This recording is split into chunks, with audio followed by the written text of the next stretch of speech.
Good morning. अभी ये class चल रही थी, अचानक से नेटवर्क इशू वजह से लेक्चर क्या हो गई थी, कट गई थी, ठीक है ना। तो आप अगर ये लेक्चर देखने आए तो इसके पहली वाली लेक्चर जरूर देखें, ओके। ठीक है, हम लोग अभी सेक्शन 11 का भाई पढ़ा रहे थे उस सेशन में। तो अभी हम यहीं से कंटिन्यू स्टार्ट कर रहे हैं, ओके। ठीक है। Good morning, my name is Sonu Kumar Maurya. हम पढ़ रहे थे सेक्शन 11, जिसमें हमने पढ़ाया था आपको determination of rights and duties of partners. मतलब पार्टनर्स की ड्यूटीज को या राइट्स को कैसे डिटरमाइन कर सकते हैं। तो सिंपल सी बात है भाई, एज पर कंट्रैक्ट, जो भी कॉन्ट्रैक्ट होगा पार्टनर्स के बीच, उसके अकॉर्डिंग हम लोग क्या डिटरमाइन करेंगे, राइट्स एंड ड्यूटीज को डिटरमाइन करेंगे, ओके। ये क्या हो सकता है, कॉन्ट्रैक्ट आपका एक्सप्रेस हो सकता है, एम्प्लॉयड हो सकता है by a course of dealing. अब हम सबसेक्शन 2 पढ़ेंगे, सेक्शन 11 का सबसेक्शन 2 पढ़ेंगे, जिसमें आपका agreement in restraint of trade के बारे में बताया जाता है। अब ये क्या होता है जो कि आपका इंपॉर्टेंट है और एग्जामिनेशन में इसका भाई केस स्टडी बेस क्वेश्चन भी बनते हैं, ठीक है ना। तो आपको क्या करना है, इसे अच्छे से समझना है, ओके। तो agreement in restraint of trade का मतलब क्या होता है, सबसे पहले एक एग्जांपल देते हैं, एग्जांपल से समझाएंगे कि इसका मतलब क्या होता है। चलो। हाँ देखो, सपोज कि हमारी एक एलएलपी है, PQRLLP, ठीक है ना। PQRLLP है, और हमारी, सॉरी एलएलपी आ रहा है यार, हम पार्टनरशिप, ओके। इंटरमीडिएट में एलएलपी पढ़ा रहे हैं ना, इसीलिए, ओके। तो PQR एंड एसोसिएशन मतलब पार्टनरशिप फर्म है, एंड एसोसिएशन है, ठीक है ना। तो हमारी ये पार्टनरशिप फर्म है। तो अब हम क्या करेंगे, सपोज कि अब हमारी यहाँ पे पार्टनरशिप अच्छे से चल रही है। इसमें पार्टनर एक पी है, एक क्यू है, एक आर है, ठीक है ना। ये तीनों पार्टनर क्या कर रहे हैं, हमारी पार्टनर्स की पार्टनर हैं, ठीक है ना, पार्टनरशिप फर्म के पार्टनर हैं। अब कंटिन्यू हम लोग बिजनेस कर रहे हैं, बिजनेस कर रहे हैं, बढ़िया अच्छा खासा हमारा बिजनेस चल रहा है, ओके। अब क्या होगा, सपोज क्या होता है, एक पार्टनर इस पार्टनरशिप फर्म से रिटायरमेंट ले लेता है, पी, ठीक है ना। अब वो रिटायरमेंट लेगा और सोचेगा यार ये काम तो मैं अकेले कर सकता हूँ, जो हम तीन लोग मिलकर के करते हैं, ठीक है ना। तो अब वो ज्यादा दिमाग चला रहा है, ओके कोई नहीं, हम उसको सिखाएंगे क्योंकि हम है सीए के बच्चे, हमको पढ़ाया गया लॉ में, भाई हम उस लॉ से उसे मात देंगे, ओके। मात देने का मतलब है हम उसे क्या करेंगे, अगर वो चाहेगा, सपोज कि अब वो हमारे पार्टनरशिप फर्म से सारा इंफॉर्मेशन सब कुछ जानता है, भाई हर एक क्लाइंट को जानता है, सब कुछ जानता है, ठीक है ना। अब वो हमारे बगल में पार्टनरशिप फर्म खोल करके सेम बिजनेस चलाना चाहता है, ठीक है ना। तो हम क्या बोलेंगे, भाई अब हमने पार्टनरशिप फर्म किया था, जब वो रिटायरमेंट होगा तो हम उसके बीच हमारा एग्रीमेंट रहेगा, भाई अगर आप रिटायरमेंट होकर के जाओगे तो agreement in restraint of trade लग जाएगा, आप हमारे इस लोकेलिटी में कोई भी बिजनेस नहीं खोल सकते हो, ठीक है ना। ठीक है। इसी से रिलेटेड आप भाई हमारे क्लाइंट को पकड़ लोगे, क्योंकि हर एक क्लाइंट को आप जानते हो, ठीक है ना। तो आप, सिंपल सी बात है कि आप इस एरिया में हमारे जैसा सेम बिजनेस नहीं कर सकते हो जो हम बिजनेस कर रहे हैं। तो ये होता है agreement in restraint of trade. और देखो आपने देखा होगा कि क्या होता है, कभी कभी डॉक्टर जो होते हैं गवर्नमेंट हॉस्पिटल में डॉक्टर होते हैं, तो उनपे क्या लगाया जाता है, रिस्ट्रिक्शन लगाया जाता है कि आप अगर क्या कर रहे हो हमारे हॉस्पिटल में जॉब, भाई गवर्नमेंट नहीं है, प्राइवेट हॉस्पिटल में भी अगर ये आपकी ड्यूटी लगी होती है, तो रिस्ट्रिक्शन लगाया जाता है कि आप कहीं और सर्विस नहीं प्रोवाइड कर सकते हैं। तो इसे बोला जाता है agreement in restraint of trade. मतलब कि आप हमारे, भाई हम आपको करोड़ों रुपए दे रहे हैं, भाई सिंपल सी बात है, आप हमारे हॉस्पिटल में आओ, आपका जो प्रोफेशन है प्रोफेशन करो, ठीक है ना। भाई पेशेंट को इलाज करो, देखो अच्छे से। अब ऐसा नहीं है कि आप अपने घर जा रहे हो और जो पेशेंट आ रहे हैं उनको अब बोल रहे हो कि आप हॉस्पिटल मत आना, भाई बगल में मिल करके हमसे दवा ले लेना, हम आपको देख लेंगे।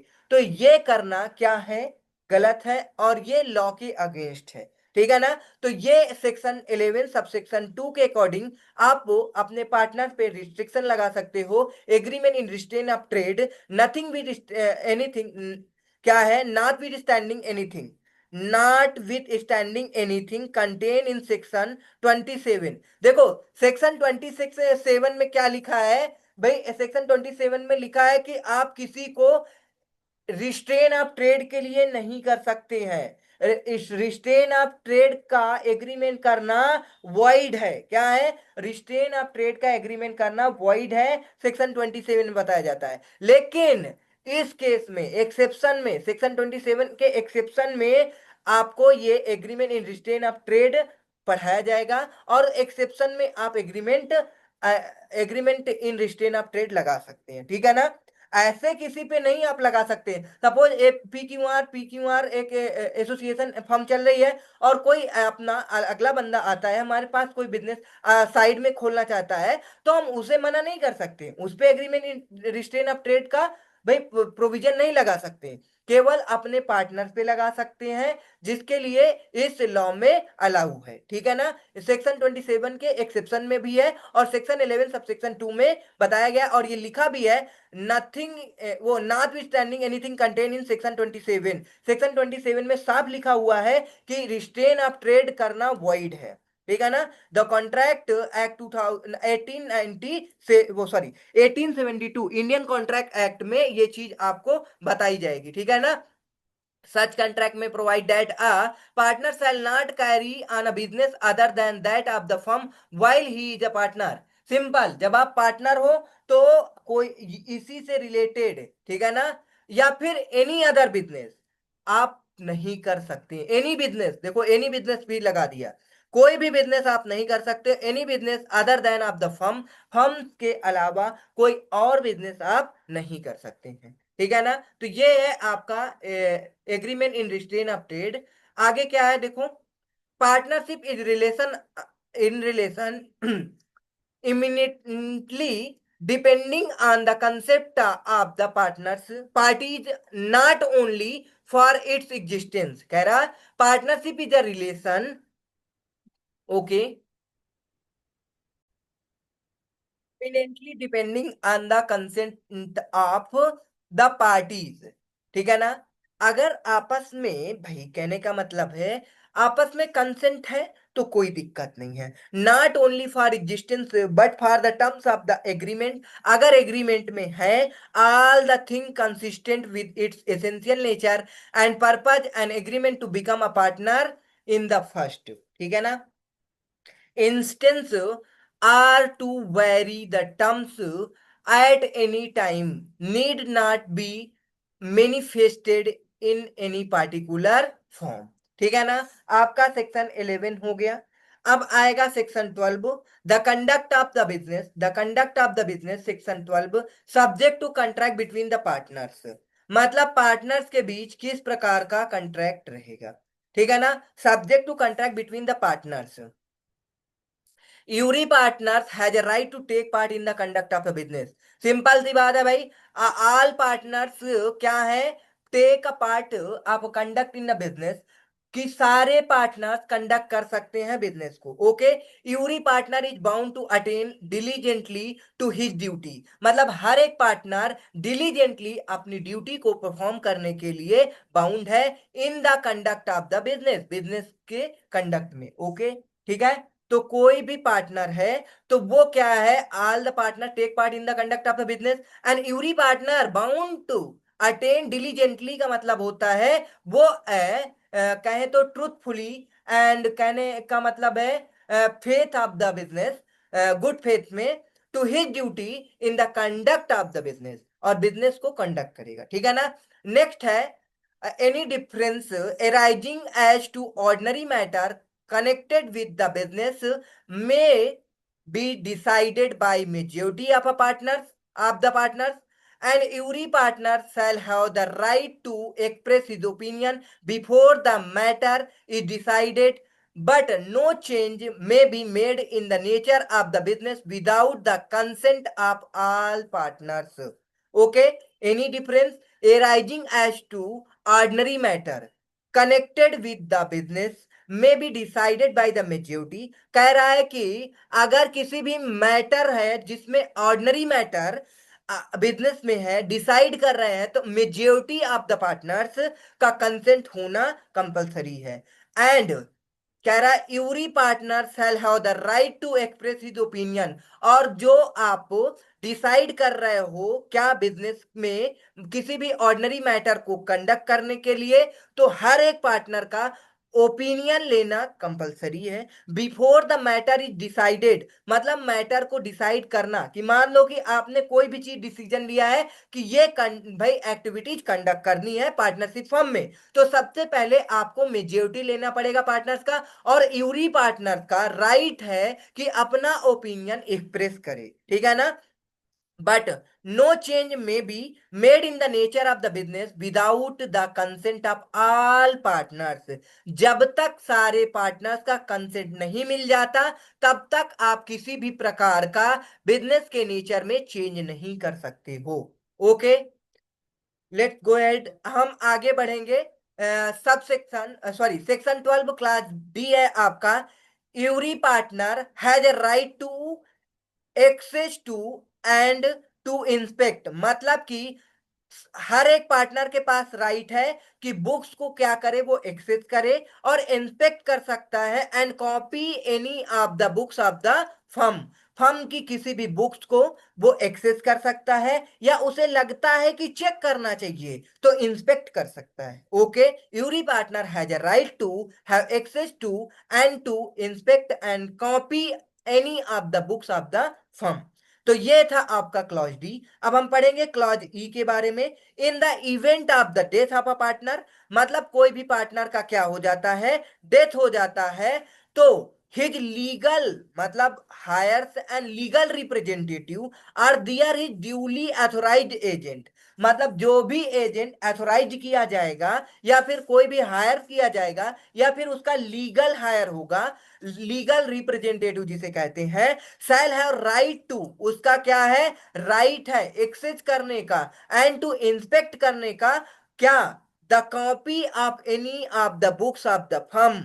मतलब कि लीगल हायर भाई चेक करेगा, हमारा जो पार्टनर था, मान लो किसी भी लीगल हायर का पार्टनर पार्टनरशिप फर्म में पार्टनर था, अब उसका डेथ हो गया, तो रिमेनिंग पार्टनर फ्रॉड कर ले या कुछ भी कर ले भाई, झोल कर सकते हैं, घोटाला तो आजकल हर जगह चलता है, सिंपल सी बात है। तो ठीक है ना, तो उनको एक राइट मिला है सेक्शन 12 में कि भाई उनके लीगल हायर जो रिप्रेजेंटेटिव या फिर जिसे अथोराइज किया जाएगा, वो एजेंट बुक्स को क्या कर सकता है, एक्सेस कर सकता है, इंस्पेक्ट कर सकता है। ओके, हम्म, तो आपका ये सेक्शन 12 था।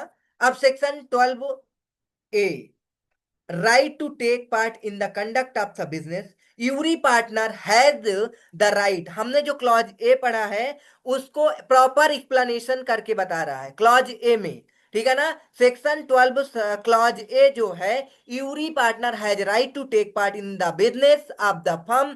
This is because partnership business is the business of the partners and their management power are generally co-extensive। मतलब कि सारे पार्टनर बिजनेस को मैनेज करते हैं। देखो भाई, इसमें प्रॉपर एक्सप्लेनेशन दिया हुआ है, ऊपर एक एक के बारे में बताया गया जिसमें हमने पूरा एक्सप्लेन किया।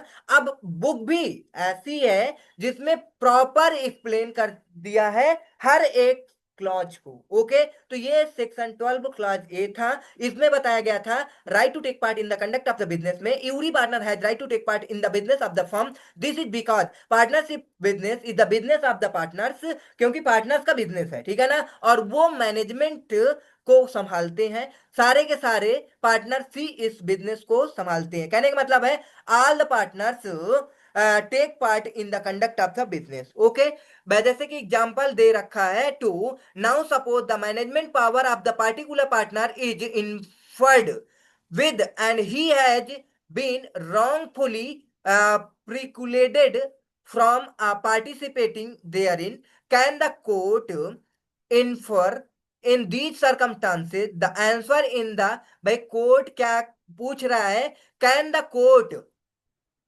इंटरफेयर कर सकता है क्या कोर्ट इन दीज सर्कमस्टांसेस में। सर्कमस्टांसेस क्या दिया गया था कि management power of the particular partner interfered with and the he has wrongfully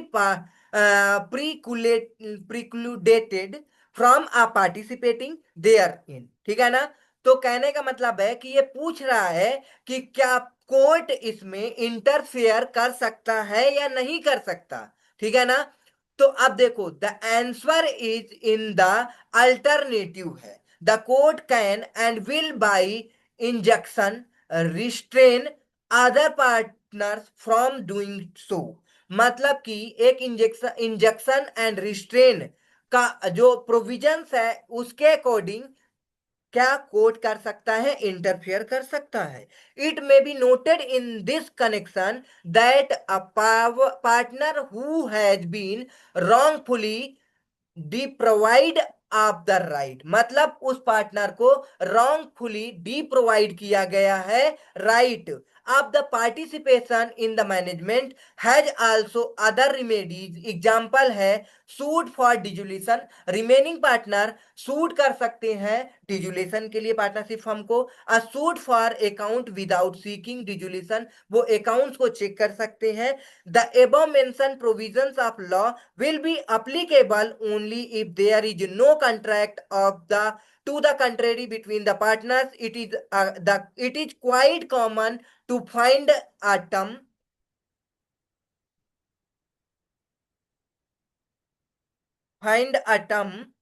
in partnership agreement which give only limited power of management to a partner, or a term that the management of the partnership will remain with one or more of the partner to exclusion of partners. In such a case, the court will normally will unwilling to interpose with the management with such partners.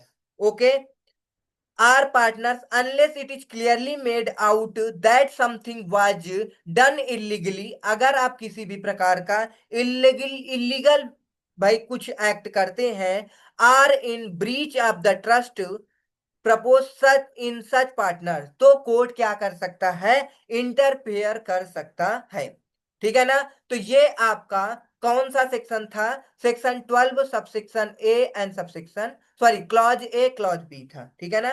Clause A clause B, clause A clause B हो गया है। अब हम clause C के बारे में पढ़ेंगे। अब क्लास सी में क्या है, राइट टू कंसल्टेड। अब देखो भाई आपको क्या करना है, किसी भी प्रकार का डिसीजन लेना है अपने पार्टनरशिप फर्म में एक्ट करने या किसी भी एक्टिविटी को करने के लिए, तो आपको क्या करना है, अभी हमने ऊपर बताया था कि ऑल पार्टनर्स का कंसेंट होना कंपलसरी है। कैसे, मेजोरिटी कंसेंट चाहिए, ठीक है ना। तो आपको सारे के सारे पार्टनर्स का opinion view of the majority them, every partner shall have right to express his opinion before the matter is decided, but no change in the nature of the business जब without the consent of all the partner, जब तक सारे partner का consent नहीं हो जाता तब तक आप क्या नहीं कर सकते हो, बिजनेस के नेचर को चेंज नहीं कर सकते हो। याद रखना ये आपका क्वेश्चन भी पूछ सकता है केस बेस पे, ठीक है ना। All the partner, this means that in routine matter, मतलब कहने का मतलब है अगर रूटीन मैटर है तो ओपिनियन में मेजोरिटी चाहिए। अगर आपको बिजनेस के नेचर को चेंज करना है तो सारे पार्टनर्स का कंसेंट कंपलसरी है। Okay, the partners will prevail of course, the majority must act in good faith, जो आपके मेजोरिटी होगी वो गुड फेथ के लिए होगी। And every partner must be consulted as far as practicable. It may be mention that aforesaid majority rule will not apply where there is change in the nature of the firm itself. In such case the unanimous consent of the partners is needed. मतलब इसमें पढ़ने से हमें क्या मिला, section 12 सब class C में, कि अगर आपको किसी भी प्रकार रूटीन मैटर को क्या करना है, कंडक्ट करना है, तो आपको मेजोरिटी की जरूरत होगी, ठीक है ना। मेजोरिटी लेना पड़ेगा यदि आपका रूटीन से रिलेटेड है, ठीक है ना। आपका रूटीन से रिलेटेड कोई भी मैटर है तो उसमें मेजोरिटी से काम चल जाएगा। बट अगर चेंज ऑफ नेचर है, चेंज इन बिजनेस नेचर है, ठीक है ना, तो आपको भाई ऑल पार्टनर्स का कंसेंट लेना कंपलसरी पड़ेगा। ओके, ठीक है ना। तो ये हुआ आपका सेक्शन 12 सबसे क्लास सी। अब आपका क्लास डी है और क्लास ई है और आपका सेक्शन कंप्लीट हो जाएगा 12। ओके, राइट आप एक्सेस टू बुक्स, ठीक है ना, राइट आप एक्सेस टू बुक सेक्शन 12 सब क्लास डी, ठीक है ना। तो अब हम आगे देखेंगे, every partner, whether active or sleeping, is entitled to have access to any of the books of the firm and to inspect and take out of copy thereof. The right must, however, be exercised bona fide. कहने का मतलब Yuri partner weather active या sleeping, सारे के सारे partner के पास right है कि वो बुक्स को क्या कर सके, एक्सेस कर सके और इंस्पेक्ट कर सके, ठीक है ना। नेक्स्ट आता है section 12 clause E, right of legal heir and representative, they are duly authorised agent. मतलब कि in the event of death of a partner, his heir or legal representative या फिर उसे ऑथोराइज्ड पार्टनर जो भी एजेंट है, have right to access to and to inspect and copy and any of the books of the firm. Okay, I hope समझ में आ गया होगा आप सबको सेक्शन 12 अच्छे से और उसके सारे क्लॉज के बारे में, ठीक है ना, सारे क्लॉज के बारे में समझ में आ गया होगा। ठीक है, सेक्शन 12 आपको अच्छे से क्लियर हुआ होगा, ठीक है ना। हमने आज क्या पढ़ाया, सेक्शन 10 और सेक्शन 12 एंड सेक्शन 10 और आपका सेक्शन 9। तो कितने सेक्शन इस सेशन में कवर हुए हैं आपको अच्छे से देखना है, सेक्शन 9, सेक्शन 10 और सेक्शन 11 और सेक्शन 12, ये 4 सेक्शंस को हमने इस सेशन में कवर कर दिया है।